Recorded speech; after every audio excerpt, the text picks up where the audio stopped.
Allah, Allah, la ilaha illallah, Maulana. Allah, Allah, la ilaha illallah, Rabbuna.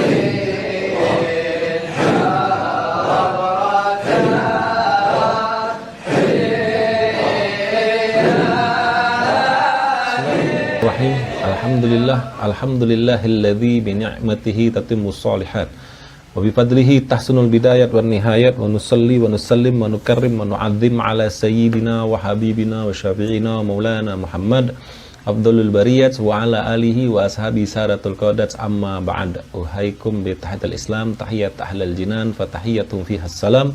Assalamualaikum warahmatullahi taala wabarakatuh. Ayuhal ikhwan, saudara-saudaraku sekalian dimanapun antum berada, mudah-mudahan kita semua selalu dalam lindungan dan naungan Allah Subhanahu wa ta'ala, amin ya rabbal alamin. Alhamdulillah, pertama-tama kita panjatkan puji syukur kehadirat Allah Subhanahu wa ta'ala. Tidak lupa pula kita iringkan, kita haturkan, kita curahkan salawat dan salam kepada junjungan alam Sayyiduna wa Habibuna wa Syafi'una wa Maulana Muhammad sallallahu alaihi wa ala alihi wa sahbihi wasallam.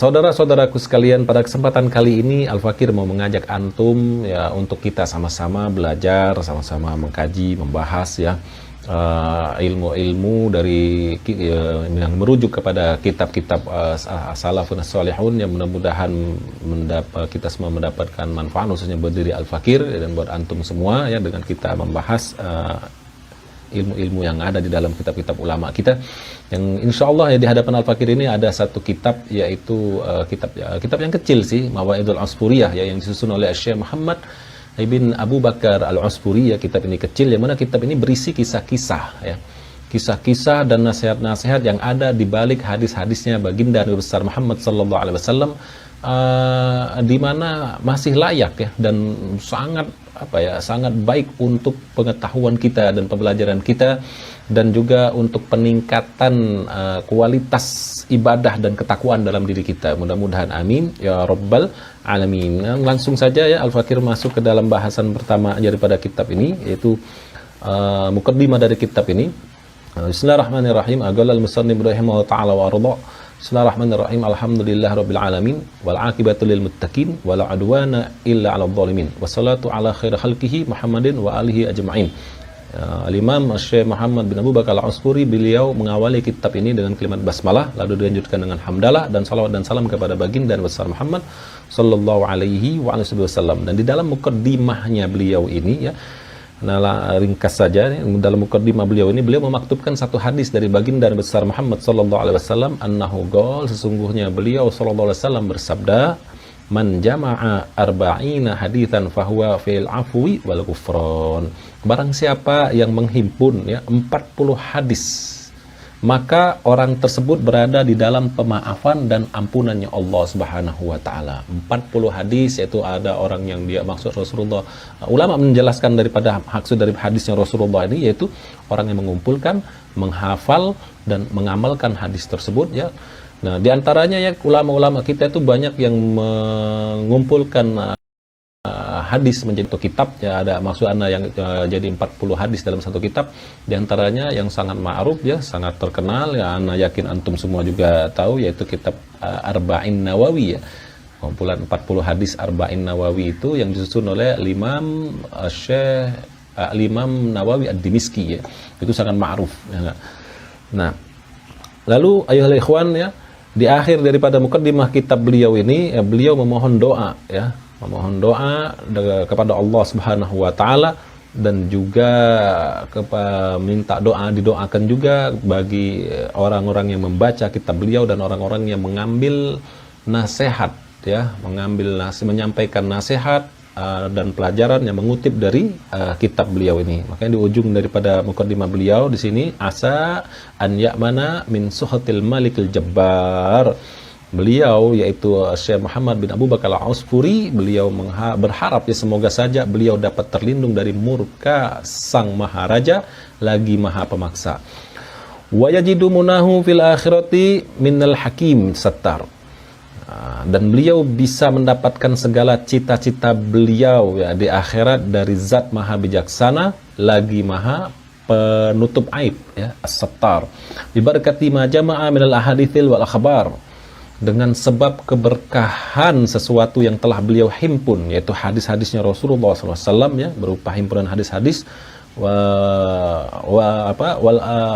bil ahadithi wal akhbar, ya, dan khabar-khabar. Wal tamasa du'a minan nadhirina fihi wal wa'idina minhu. Farahimallahu man yadhkuruhu biddu'a wala yansahu. Dan beliau, ya, Syekh Muhammad bin Abu Bakar Al-Ausfuri ini, beliau meminta doa dari orang-orang yang melihat atau mempelajari materi yang ada di dalam kitab ini, ya, kitab yang kecil ini, dan doa juga dari wal wa'idina minhu, dan doa juga dari para penasihat yang maksudnya yang mengambil materi dari kitab ini. Farahimallahu man yazkuruhu bidu'a wala yansahu, dan semoga Allah senantiasa mengasihi orang-orang yang mengingat diri beliau, yaitu Syekh Muhammad bin Abu Bakar Al-Ausfuri, dengan berdoa untuk beliau dan tidak melupakan beliau, ya, karena membaca kitab beliau dan banyak mengambil pesan, ya, nasihat di dalam kitab beliau ini, sehingga beliau berharap orang-orang yang membaca dan mengutip dari kitab beliau ini tidak melupakan beliau. Amin ya rabbal alamin. Nah, para ikhwan, ya ayyuhal ikhwan sekalian, saudara-saudaraku sekalian, kita lanjutkan, ya, bahasan pertama di dalam kitab ini, yaitu hadis yang pertama. An Abdullah bin Umar radhiyallahu taala anhuma qala Rasulullah sallallahu alaihi wasallam ar-rahimuna yarhamuhumur rahman irhamu man fil ardi yarhamukum man fis sama. Ini hadis yang pertama yang dimaktubkan oleh muallif, yaitu Syekh Muhammad bin Abu Bakar Al-Ausfuri. Hadis ini diriwayatkan dari Sayyidina Abdullah, ya, Sayyidina Abdullah ibni Umar, putra dari Sayyidina Umar ibn Khattab, ya, radhiyallahu anhuma. Semoga Allah Subhanahu wa taala meridhoi beliau berdua. Beliau berkata, qala Rasulullah sallallahu alaihi wasallam, telah bersabda baginda Nabi besar Muhammad sallallahu alaihi wasallam, ar-rahimuna yarhamuhumur rahman. Orang-orang yang penyayang, ya, orang-orang yang penyayang itu akan disayangi oleh zat yang maha penyayang, Ar-Rahman jalla, Allahu jalla wa ala. Irhamu man fil ardi yarhamukum man fis sama.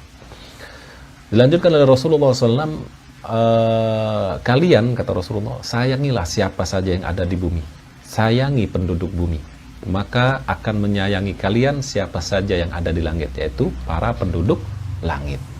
Jadi kalau ini hadis, ya, diajarkan oleh Rasulullah SAW, Rasulullah sampaikan, ya, kita ini harus ada rohim di dalam hati kita. Harus ada rasa sayang, ya, di dalam hati kita kepada hamba-hambanya Allah Subhanahu wa taala, kepada makhluk-makhluknya Allah Subhanahu wa taala, bukan hanya kepada sesama manusia, bahkan, ya, kepada hewan-hewan, kepada tumbuhan, kepada alam tempat tinggal kita ini, kepada keadaan di sekitar kita, lingkungan di sekitar kita. Kita harus ada rasa sayang di dalam hati kita. Kalau ada rasa sayang, kata Rasulullah, kita sayang kepada penduduk bumi, maka para penduduk langit pun akan menyayangi kita. Bagaimana sih rasa sayang para penduduk langit terhadap diri kita? Para ulama menjelaskan, diantaranya yaitu para penduduk langit, malaikat-malaikatnya Allah Subhanahu wa taala, mereka akan memohonkan ampun kepada Allah Subhanahu wa taala untuk orang, ya, yang punya rasa sayang di dalam hati dia, di dalam diri dia kepada para penduduk bumi. Dan mereka itu, malaikat juga akan bukan hanya memohonkan ampun, mendoakan keluasan rezeki, curahan rahmat, ya, dari Allah Subhanahu wa taala untuk orang yang di dalam hatinya, di dalam dirinya punya rasa rahim, sayang kepada sesama makhluk Allah Subhanahu wa taala. Wa fi muwafiqati hadzal hadis hikayatun an Umar radhiyallahu ta'ala an. Ya. Dan ya di dalam menyesuaikan hadis ini tadi ya, hadis tersebut ada sebuah kisah, ya, kisah dari Sayyidina Umar radhiyallahu ta'ala anhu. Kalau hadisnya diriwayatkan oleh putranya yaitu Sayyidina Abdullah ibn Umar, lalu kisah yang berkaitan yang sejalan dengan hadis ini ya, itu kisah yang dialami oleh ayahnya yaitu Sayyidina Umar ibn Khattab. Ya, kana yamsi fi sikakil Madinah fara'a sibyan kana fi yadihi usfurun wa kana yal'abu bih. Ya. Lalu ya Sayyidina Umar ini pada satu hari lagi berjalan. Ya, beliau lagi berjalan di lorong-lorong kota Madinah. Ya, di lorong-lorong di gang-gang kota Madinah. Lalu tiba-tiba beliau melihat seorang anak ya sedang bermain, yang mana di tangannya itu ada seekor burung kecil. Ini cerita kan antum mungkin sudah banyak dengar ya, ma'ruf sekali ini kisah nih. Ya, biasanya kalau kita lagi hadir ceramah atau majlis, sering dengar ini kisah. Ya, bagaimana Sayyidina Umar pada satu hari sedang jalan ya di lorong-lorong di gang-gang kota Madinah, lalu Sayyidina Umar melihat ya, menyaksikan ada seorang anak kecil di tangannya terdapat seekor burung kecil. Ya enggak?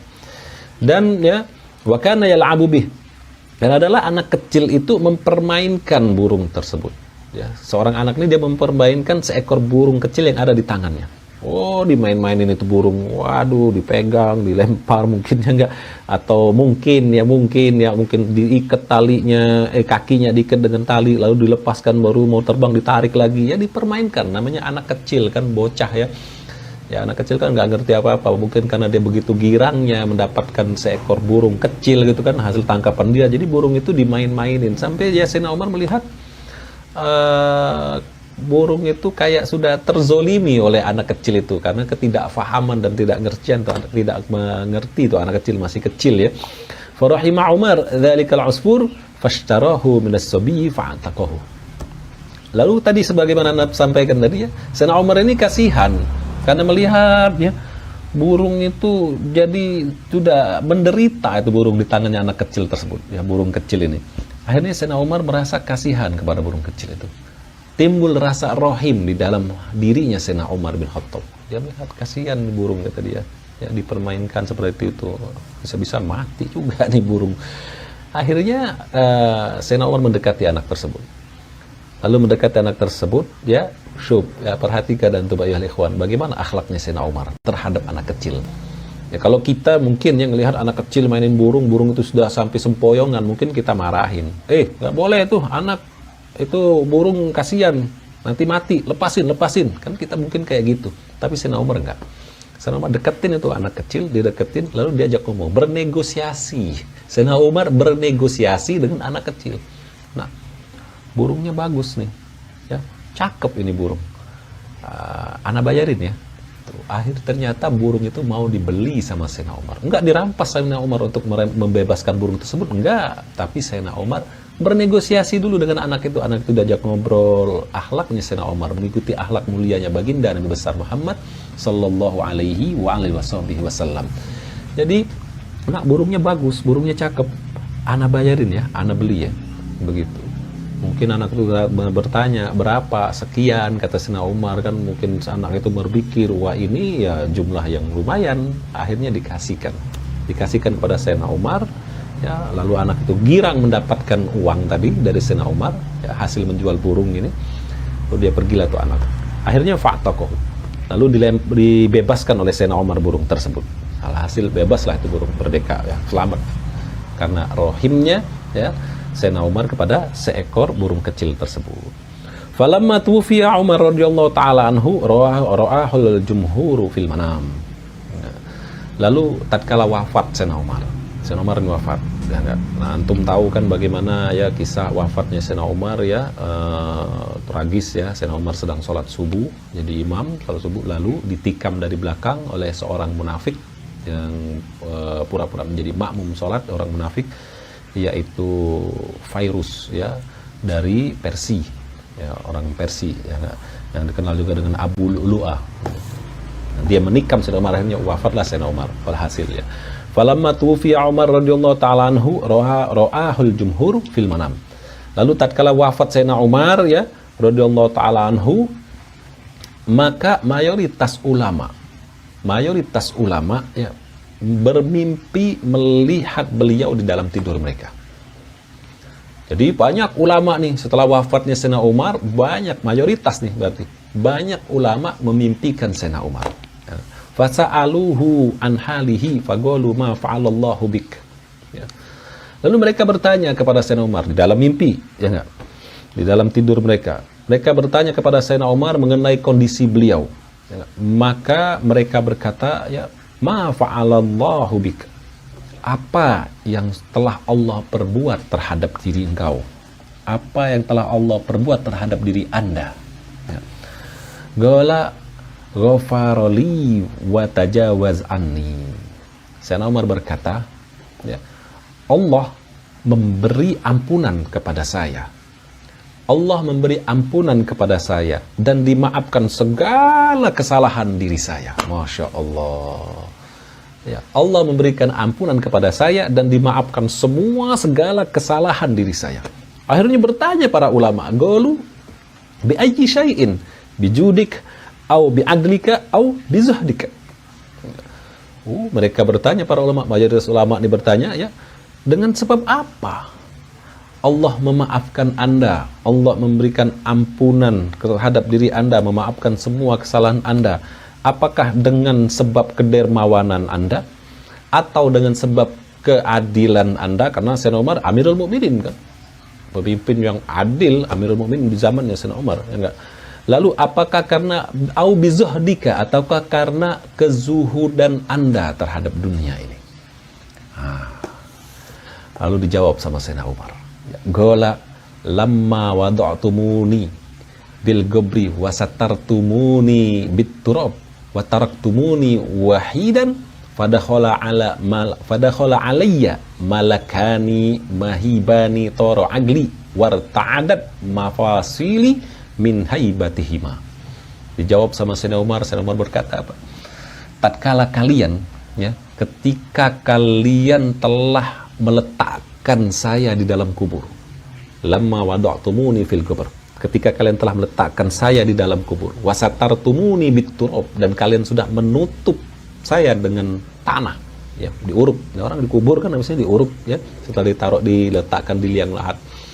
Lalu dilanjutkan oleh Sayyidina Umar, wataraktumuni wahidan, dan kalian telah meninggalkan saya sendirian. Fadakhala aliyya malakani mahibani toro agli warta'adat mafasili min haibatihima. Setelah itu maka datanglah, kata Sayyidina Umar, ya, masuklah kepada saya, menemui saya ini dua malaikat yang sangat menakutkan, yang sangat haibah, wibawa, dan sangat menakutkan. Ya enggak? Toro akli, maka terbanglah akal saya, kata Sayyidina Umar. Masya Allah. Warta'adat mafasili, dan gemetar seluruh persendian saya karena takut, ya, takut kepada kedua malaikat tersebut.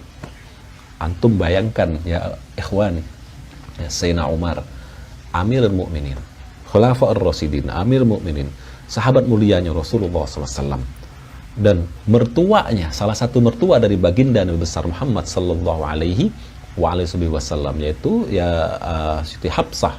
Hafsah itu putrinya Sayyidina Umar, adalah salah satu istri dari baginda Nabi besar Muhammad sallallahu alaihi wasallam. Sayyidina Umar wafat, masuk ke dalam liang lahat, ya. Apa yang dialami oleh Sayyidina Umar? Pertama itu beliau merasa sangat ketakutan ketika didatangi oleh dua malaikat mulia, ya, malaikat yang sangat haibar dan sangat menakutkan, sampai, ya, kita lihat bagaimana tadi keterangan dari Sayyidina Umar, terbang akalku dan bergetar seluruh persendianku. Sayyidina Umar bin Khattab. Lalu bagaimana dengan kita kelak? Ya Allah, ya, makanya kita banyak-banyak berdoa, minta kepada Allah Subhanahu wa taala, ya, semoga kita, kalau Allah mewafatkan kita, diwafatkan kita semua dalam keadaan husnul khatimah. Dan semoga Allah jadikan kubur kita kelak satu taman dari taman surga Allah Subhanahu wa taala. Dihindarkan dari segala macam fitnah dan azab kubur. Amin ya rabbal alamin. Nah, ini Sayyidina Umar, ya. Begitu datang malaikat, dua malaikat, ya, pertama kali beliau di alam barzah itu begitu keadaannya. Ya, gemetar, ketakutan. Lalu dilanjutkan oleh Sayyidina Umar bin Khattab, wa akhadhani wa ajlasani wa arada an yas'alani. Lalu kedua malaikat tersebut, kata Sayyidina Umar, memegang saya, dipegang saya dan mendudukkan saya. Ya. Tadi lalu saya didudukkan, lalu kedua malaikat itu hendak bertanya kepada saya. Nah, kan kita tahu kan kalau di dalam iman kita itu, rukun iman itu ada percaya kepada 10 malaikat, dan ada malaikat munkar wa nakir yang akan menanyai kita di dalam alam kubur. Nah, malaikat itu mau bertanya, ya, mau bertanya kepada Sayyidina Umar, fasami' itu nidaan minal hatib. Lalu kata Sayyidina Umar, aku mendengar suara, ya, seruan tanpa rupa. Nah, ada suara tapi nggak ada rupa, seruan tanpa rupa. Nah, ini indallah, dari sisi Allah Subhanahu wa ta'ala. Apa suara yang diucapkan, suara tersebut, seruan tanpa rupa itu? Utruka abdi wala tukhawwifahu fa inni rahimtuhu fatajawastu anhu. Wahai kedua malaikat, kalian berdua tinggalkanlah hambaku itu, karena aku sesungguhnya aku mengasihinya. Kalian kedua, wahai kedua malaikat, kalian tinggalkanlah hambaku itu, ya, dan jangan kalian menakut-nakutinya lagi. Gak usah ditakut-takutin, karena aku mengasihinya, kata Allah Subhanahu wa taala. Li'anna rahima usfurun fid dunya farahimtuhul uqba. Karena sesungguhnya ia telah, ya, mengasihi seekor burung kecil sewaktu di dunia, maka aku mengasihinya di negeri akhirat. Masya Allah, antum bayangkan, ya, hikmah yang bisa kita ambil, ya, pesan dari kisahnya Sayyidina Umar ini. Sayyidina Umar, ya, antum tahulah bagaimana Sayyidina Umar luar biasa, ya, Amirul Mukminin, salah satu sahabat mulianya baginda Nabi besar Muhammad sallallahu alaihi wasallam. Tapi, ya, waktu di dalam alam barzah, di dalam alam kuburnya, Allah Subhanahu wa taala mengasihi Sayyidina Umar dan mengampuni semua kesalahan Sayyidina Umar, semua khilafnya Sayyidina Umar, ya, dan membebaskan Sayyidina Umar dari segala macam, ya, fitnah kubur. Itu karena Sayyidina Umar ada rasa kasih, ada rasa sayang terhadap seekor burung kecil sewaktu di dunia. Amal yang mungkin dalam pandangan kita, ya, dalam kacamata manusia kebanyakan kecil, gak ada nilainya. Tapi jangan salah ya ikhwan, ternyata itu adalah amal yang besar di sisi Allah Subhanahu wa ta'ala. Jadi kita ambil hikmahnya, jangan kita merasa, ya, meremehkan, jangan kita menganggap remeh amal-amal kecil. Umpamanya kita lagi berjalan, kita melihat ada seekor anak kucing kecil yang nggak, matanya belekan, dia kedinginan, kelaparan, lalu dia tertati-tati, kita diemin aja. Atau kita melihat, menyaksikan orang yang menyelamatkan itu, kita anggap itu hal yang biasa. Oh, jangan. Mungkin itu, ya, menjadi penyebab bagi orang tersebut mendapatkan rahmat, mendapatkan rahim, mendapatkan maghfirah, ampunan dari Allah Subhanahu wa ta'ala. Jadi kalau misalnya kita lihat ada apalah, umpamanya entah itu umpamanya ada cacing atau apakah, kita lagi berjalan hampir keinjak, kita pinggirin, tapi aduh kasihan aja kita pinggirin, pohon takut hampir keinjak sama kita. Mungkin amal itu, rasa sayang kita terhadap cacing tersebut, Allah Subhanahu wa ta'ala memberikan ampunan terhadap diri kita atas semua kesalahan kita. Wallahu alam. Dan antum pernah dengar kan pasti, begitu ma'ruf itu cerita satu kisah bagaimana seorang pelacur, yang mana seorang pelacur ini mendapatkan ampunan dari Allah Subhanahu wa ta'ala karena rasa rohim dia, rasa kasih sayang dia kepada terhadap seekor anjing yang sedang kehausan. Itu cerita sangat ma'ruf, ya. Kita yakin antum semua sudah sering kali dengar kisah itu. Cuman kita harus bisa mengambil hikmah, ya, pesan dari kisah-kisah tersebut, ya. Nah, lalu dilanjutkan di sini, ya, oleh muallif kitab ini, yaitu Syekh Muhammad bin Abu Bakar Al-Usfuri, di dalam hikayat yang lain, ya, hikayat ukhra, kana abidun fi bani Israila marra ala kathibin minar ramal wa qad asaba bani Israila muja'atan. Dulu ya adalah seorang ahli ibadah. Jadi dulu ada seorang ahli ibadah dari kalangan Bani Israel. Jadi ada seorang ahli ibadah dari kalangan Bani Israel ya, pernah dia lewat. Dia lagi berjalan, lalu dia melewati satu bukit yang terbuat dari pasir. Biasanya bukit kan dari tanah, dari bebatuan, ya enggak? Ini dari pasir. Jadi tumpukan pasir yang begitu banyak sehingga menjadi satu buah bukit. Nah, ini orang ahli ibadah dari Bani Israel ini, dia lewat di situ. Nah, dan pada waktu itu kondisi paceklik, kelaparan ya, muja'atan, Bani Israel muja'atan. Itu kondisi paceklik ya, sedang tertimpa terhadap diri Bani Israel. Jadi Bani Israel ini lagi pada kelaparan. Orang Bani Israel lagi kelaparan, lagi sedang paceklik. Nah, orang abid ahli ibadah ini dia lewat di bukit yang terbuat dari pasir. Lalu ketika dia melintasi bukit tersebut, ya bukit yang terbuat dari pasir tadi, fatamanna fi nafsihi anna hadha law kana daqiqan la asba'u butuna bani Israila. Ketika dia melintas, ya enggak, lalu ahli ibadah tersebut berhayal, berhayal, antum bayangkan, dia berhayal di dalam hatinya.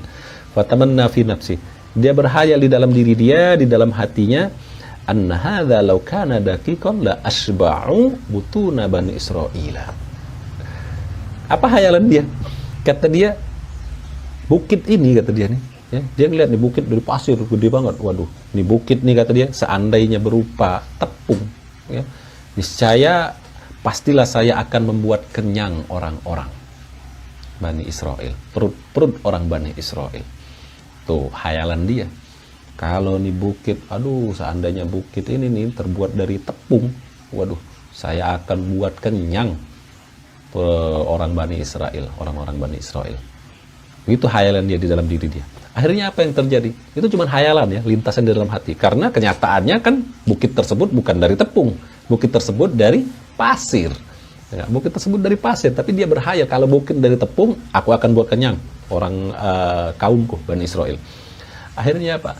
Fa'auhallahu ta'ala ila nabiyyin min anbiya'ihim an kul li fulanin innallaha ta'ala qad aujaba laka minal ajri ma law kana daqiqan fatasaddaqtu bih. Akhirnya ya ikhwan ya, karena hayalan dia, ini hayalan doang di dalam hati, Allah Subhanahu wa ta'ala mewahyukan kepada satu nabi dari nabi-nabi Bani Israel. Ya, di zaman itu kan nabi masih banyak.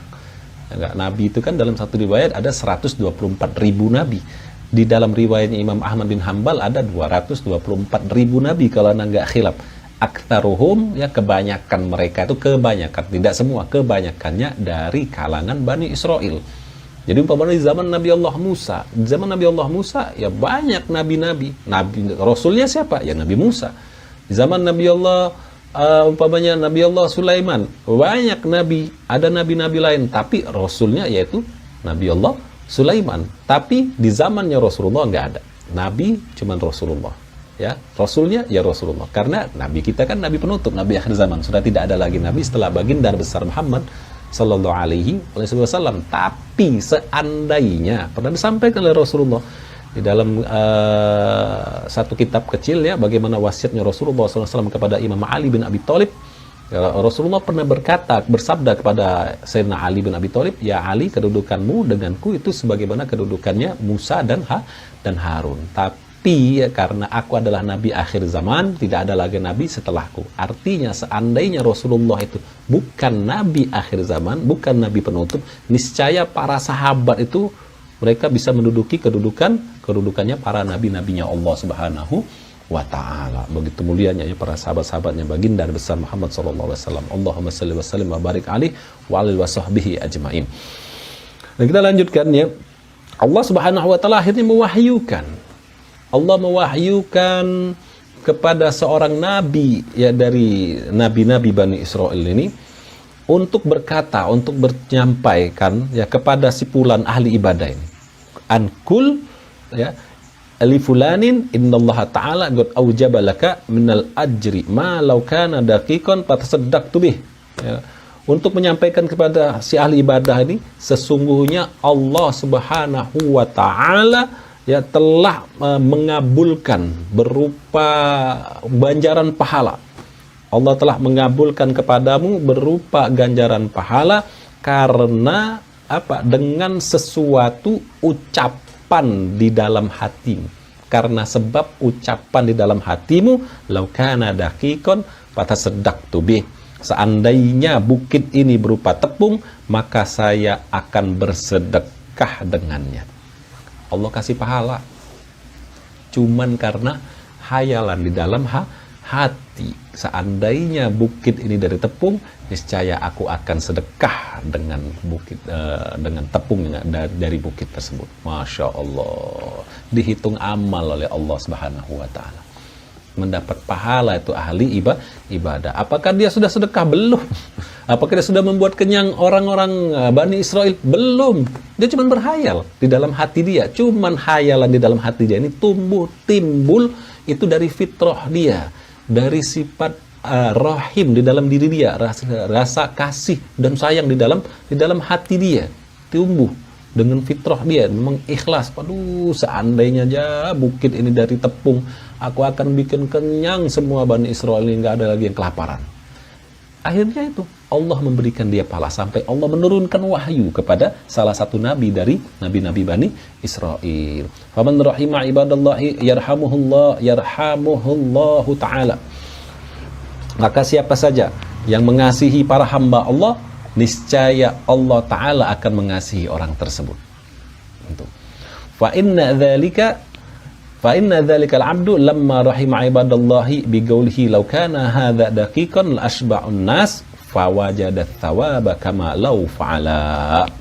Maka sesungguhnya hamba ahli ibadah tadi, ya, ahli ibadah itu tatkala ia mengasihi para hamba Allah melalui ucapan hatinya, seandainya ya laukana hadza daqiqan asba'un nas, seandainya bukit ini berupa tepung, pastilah saya akan membuat kenyang orang-orang, maksudnya Bani Israel.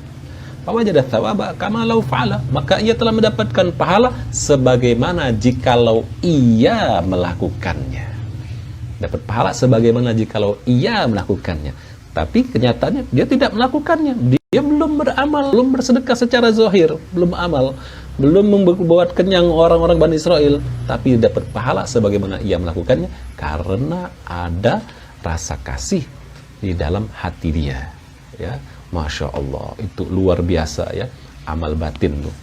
Jadi ya, ayolah ikhwan ya, kita introspeksi diri kita masing-masing, bagaimana, apakah kuatkah rasa kasih kita, rahim kita kepada sesama makhluknya Allah Subhanahu wa taala, kepada hamba-hambanya Allah Subhanahu wa taala. Bib, gimana Bib kalau umpamanya Bib, orang tuh musuhin kita Bib, jahat sama kita, doain dalam hati kita. Ya, doain. Jangan kita ada dendam sama orang. Orang boleh jahat, ya kita doain mudah-mudahan orang itu dapat hidayah. Ya. Kalau kita mau keluar rumah, ini ada resep sedikit dari anak, mudah-mudahan bermanfaat ya. Setiap kali kita keluar rumah, kita akan melihat, menyaksikan banyak sekali kan orang itu kan, ada yang lagi dagang sayur, ada yang jadi tukang parkir. Antum kalau mau melatih hati ya, nah ini coba setiap antum keluar rumah, antum lihat orang, doain yang baik-baik buat orang tersebut. Ya Allah, mudah-mudahan aja dagangannya laku, tukang sayur umpamanya. Ada tukang parkir, ya Allah mudah-mudahan aja diberikan kesehatan. Allah berikan dia kesehatan, jagaan, jaga mobil orang, amanah. Begitu. Nanti itu akan membuat hati kita ya lembut, ya enggak. Dan apa nih akan tumbuh rasa rahim yang kuat ya, di dalam diri kita. Itu saja ya. Ayo ikhwan, saudara-saudaraku, mudah-mudahan ya sedikit kisah ini dan sejalan dengan hadisnya Rasulullah SAW tadi ya, bermanfaat buat diri Al-Fakir dan buat antum semua yang menyaksikan ta'lim kita ini ya. Sekali lagi ya, kita minta kepada Allah Subhanahu wa taala dengan barokahnya Rasulullah, dengan barokah salawat dan salam pada Rasulullah SAW, semoga Allah memberikan kita kekuatan istiqomah zahiran wa batinan. dan semoga Allah meluaskan rezeki kita, mengabulkan hajat kita, memudahkan segala urusan kita, dan apabila Allah hendak mewafatkan kita, mudah-mudahan Allah wafatkan kita semua dalam keadaan husnul khotimah, dan semoga Allah jadikan kelak kubur kita satu taman dari taman surga Allah, radhatun min riyadil jinan, dan mengumpulkan kita kelak bersama baginda besar Muhammad sallallahu alaihi wasallam. Bijahin Nabi wa bihaqqis salati ala Nabi Muhammadin sallallahu alaihi wasallam. Amin ya rabbal alamin. Apabila ada kata yang salah, ucapan yang salah, bahasan yang tidak tepat, Al-Fakir mohon maaf dan mohon membukakan pintu maaf pada Allah. Al-Fakir mohon ampun. Wabillahi taufiq wal hidayah.